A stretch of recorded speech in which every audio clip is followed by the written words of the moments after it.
Thank you. This is more meaningful to me than I can express in words, but since I'm going to use words, let me express it. I am delighted to be with you today and to join in the celebration of this pivotal moment in your hero's journey that honors and affirms your hard work and commitment in your quest to knowledge and growth. It is particularly meaningful to me to have been asked to give the commencement address for Pacifica. Pacifica is one of our Golden State treasures and an inspired school whose dedicated students and vision I deeply admire and I've been blessed to interact with over the years.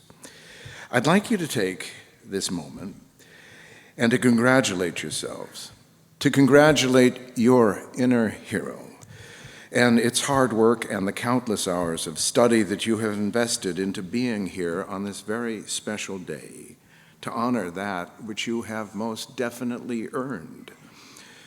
I am personally delighted and deeply honored to share this day with you, your family, your friends, and all of the professors, administrators, and staff of Pacifica.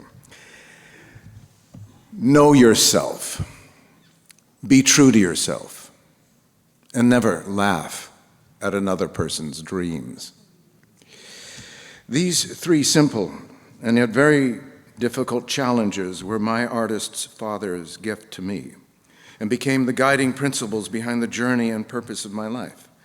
My mom was a school teacher, and she shaped with the goodness of her heart, the values I treasure in the human heart, and she taught me with her kindness to be kind. In my early teens, I was inundated by my oceanic unconscious. Every night I would experience nightmares, dreadful nightmares, just sleep paralysis, lucid dreams, out-of-body experiences, and I knew I was not crazy.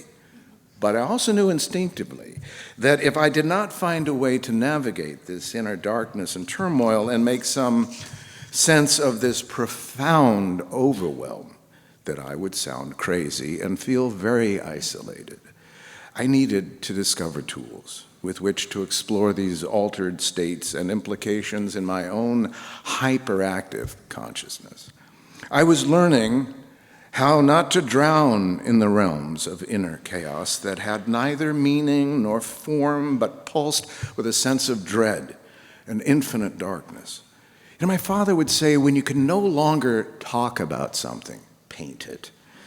I began my artist and what became my visual philosopher's journey as a way of asking questions, but more importantly, as a way of not going mad.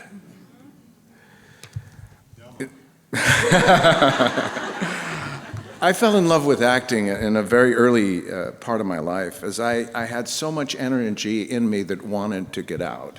Now, I didn't know what this energy was. I don't think the energy knew what it was, but it wanted out.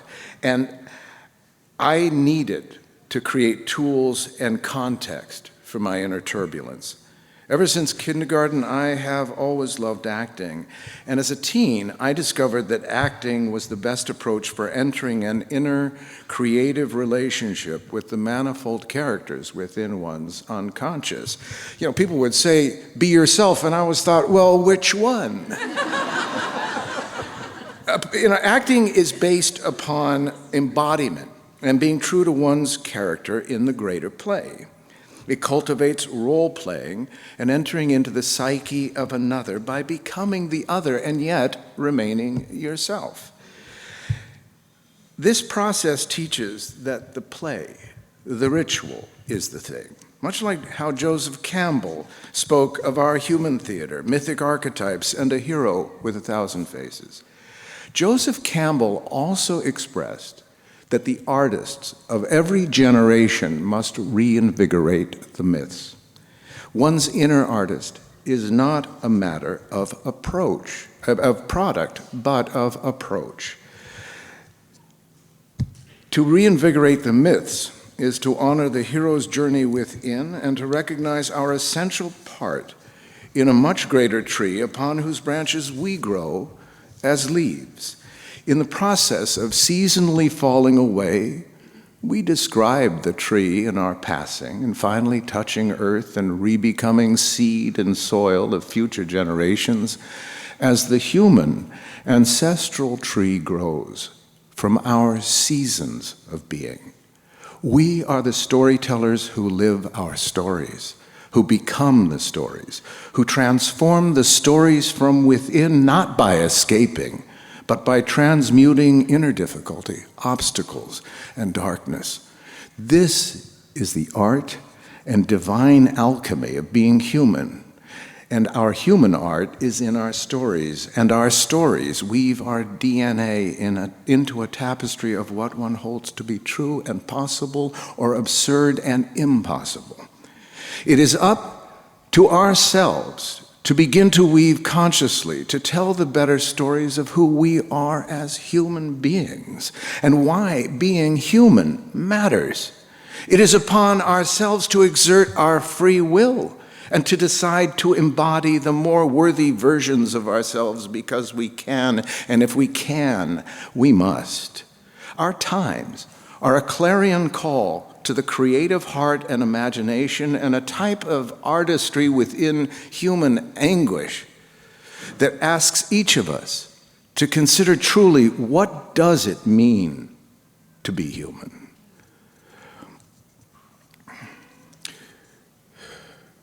Our personal difficulties of making sense of ourselves is not unique to any one of us. It is carried within each of us. It forms the very questions at the heart of the human saga. What does it mean to be human? Why am I here? Why is this so difficult? Why does it have to hurt? Why am I me and not someone else? The hero's journey, this soul's willingness to be born over and over again into the adventure of life, into a unique volume of human understanding, reveals that life's art and alchemy insists upon transmutation, not avoidance, participation, not critique. The course ahead is not for or against something or someone else or getting somewhere else, but about ourselves, and claiming personal responsibility to cultivate the better versions of ourselves, not because we must, but simply because we can. Like actors honing their craft, so too with one's consciousness. We are called to shape our characters with dedication and commitment. The comparison to theater and characters and character development helps one recognize what the great surrealist artist Salvador Dali once said: "No lazy artist ever creates a masterpiece." Life itself is the artist, and we are an art form of creation. And whether recognized or not, we are potential artists of consciousness. Freedom, like character and dignity, never develop by blaming one's condition on another, which is a bit like blaming a fellow actor for one's lack of commitment to one's own character. A relinquishing of blame is essential for effective inner work and is true of any relationship or character development, both outside and within oneself. Nothing but weeds grow in a garden left unattended. The neighbors do not need any help in deciding what to plant or whether to weed their garden. Their decisions about their garden don't matter. Yours do. They don't need your help. Your inner garden needs your help. It pleads for your attention. If your garden grows and becomes beautiful, it will not need justification, just enjoyment. This is art. We are the gardens we cultivate, and we are responsible for the weeds we don't attend. The value we place on this thing called life, the possibility of this thing we imagine as soul, this thing we think of as ourselves, this thing we think of as human, is a profound and essential key to the present moment. The ancestral imprint and importance of why you are here today is mythic theater. As with any ritual of coming of age or honoring the seasons and cycles of growth, this is our chosen ritual to honor the completion of one cycle and the beginning of another. And this ceremony is our mythic moment together, our seeding of intention and possibility. For we human beings who live our lives in passing, this is our time. This is our earth. This is our story, our context, and our costumes. We gather here on this worldly stage together as its living expression and cast of characters, finding that the human theater holds many rituals and very old traditions that allow something to be honored and given place, like planting a seed to commemorate this moment, this new beginning, this commencement. One of the reasons why this is a mythic moment is that we are aligned in purpose and place to honor, not simply ourselves, but one another, and to deeply appreciate that our struggle to find meaning and true values in this world and in ourselves is not our own story alone, but the human story in all of us. Our ancestors recognized and struggled for meaning and purpose as well. Often rebuked and unrewarded, they endured, they escaped never. But their hard work, the willingness to attend, and a Herculean unwillingness to quit, even in the most difficult circumstances, defines not simply inner human grit, but the root and evolving nature of the greater tree from which you grow in this moment, this essential season of the human story. Like a totem pole, this day we honor and become our living ancestral tree. We honor personal dedication, step into our ancestral robes, honor generational tradition, and celebrate that our roots are very deep and stand erect both together and as one. We stand with our brothers and our sisters, we stand with our children, we stand with our parents and our parents' parents. And this living tree animates the spine, awakens the heart, opens our inner eyes. Today, the roots of our tree press down into rich, dark soil that honors our ancestors and the truth that the pride and excitement felt today is not simply one's own, but theirs as well. We grow out of and stand upon the shoulders of every human generation and ancestor who goes before us. This journey into our roots is taking us in the spirit of the depths to our mythic parents, Adam and Eve, and possibly somewhere well beyond the stars. You are the living outcome of all that has gone before. Your animating energies are billions of years old, and yet forever new, forever now, forever coming into being. You are atomically woven of the sacred signature and truth of our human DNA, our coat of many colors. You are divine technology.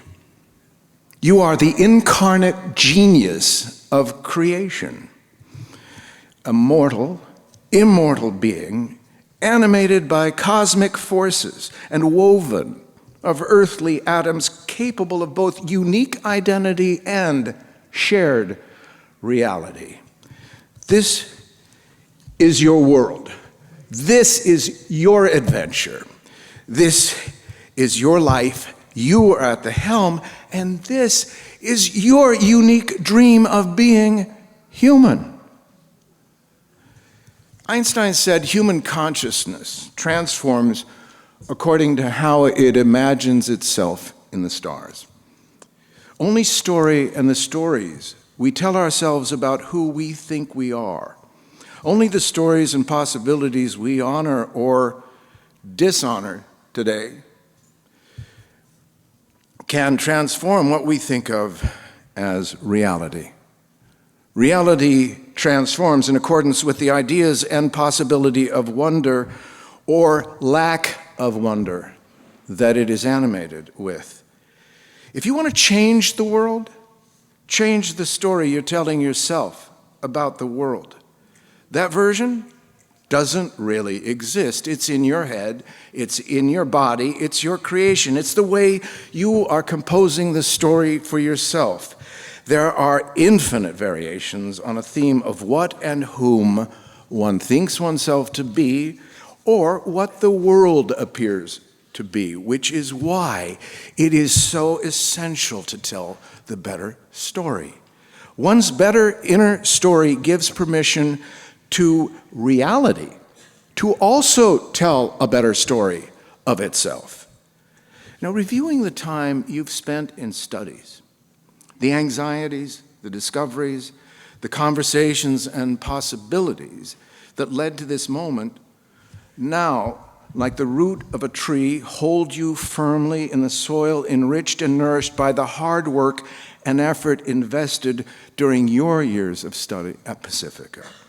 Now, as your ancestral tree reaches toward greater heights and possibilities of meaning and human capacities, this moment marks a commitment that is not in time alone, but in depth, and a commitment that cannot be known through anyone else except yourself. It is your spine. It is your roots. You are a tree growing in the garden and soil of your own eternal imagination. A tree has no desire to get elsewhere or to leave, but to grow ever deeper and reach ever higher. You have cultivated with your struggles and triumphs that which shapes not simply your personal story, but your story will in turn help shape the possibilities of what being human means. As individuals and as human beings, we are tasked by the chaos and wonder of things to continuously adapt, continuously chart new ways of dreaming ourselves into being, and to tell stories that begin to heal rather than consume the secret, sacred heart. These are the stories not shared in the din and excesses of a world being entertained into submission and divided against itself. These are the stories we tell ourselves in the privacy of our own inner sanctum about our willingness to love in spite of every reason not to. The secret, sacred heart finds no solace in that world of perpetual disappointments in the human story. It never has, and it never will. If you recognize that something is missing from the story, then bring something to the story, yourself. This is not simply true of this now in which we live, but this is the hub of truth that connects all nows like spokes of a wheel revolving around a central point of light that dwells in the ignorance and darkness of every other age and every other time as well. There have been so many worlds like ours that have relinquished love for the sake of fear, that have been told that there is nothing of value within oneself, and that one has no value unless they are obedient to authority, an authority which was never oneself, but always the other. These are the scars that haunt the human psyche and genome, affecting not simply the individual, but the very structure and sense of possibility within the human DNA. We human beings have never escaped anything. Never escaped anything. And like Sisyphus and Job, have been forced to work without any signs of support or concern. We've been continuously promised reward after death, and over again face the truth that we are alone, and that nothing except our stories we tell will transform our world. The world doesn't need to transform. We do. It is solely up to us to give the human story more oxygen. The world, it will always be up to us what we imagine and what we value. The world is our canvas, and we are the cultivators of context. It always and most lovingly gives us whatever dreams or nightmares we give it. It's time to honor what we dream and to forgive the nightmares by bringing something to the table. That something being ourselves. So many of the questions and yearnings of the secret, sacred heart cannot be known as facts, psychological information, or things in themselves, but seek to find expression through us as creative spontaneity and art, and why myth and archetype are of such great value in our inner storytelling and self-awareness, as are curiosity and a great sense of humor. Because after all, it's not enlightenment, it's lighten up, breathe, laugh, enjoy yourself. Oxygenate your life possibilities by letting go of habitual stories and fascinations with self-abuse that no longer serve you, and consciously the ones cultivate those that do. Give yourself permission to be wise and sensible, but also silly and senseless, to have fun, in other words, to play. Play is when we let go of the burdens for a while and simply enjoy ourselves. It is finding a sense of play within the dance of the more serious depth of things that allows one to be both acutely aware and consciously optimistic. Now, one can be optimistic by nature, but one can also be optimistic by choice. One chooses to be consciously optimistic in the same way that one gives oneself permission to play.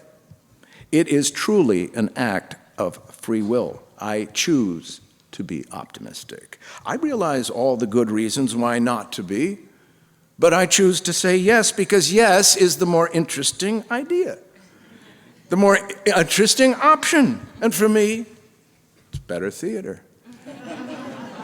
We have to learn to say yes rather than yikes. Why am I optimistic?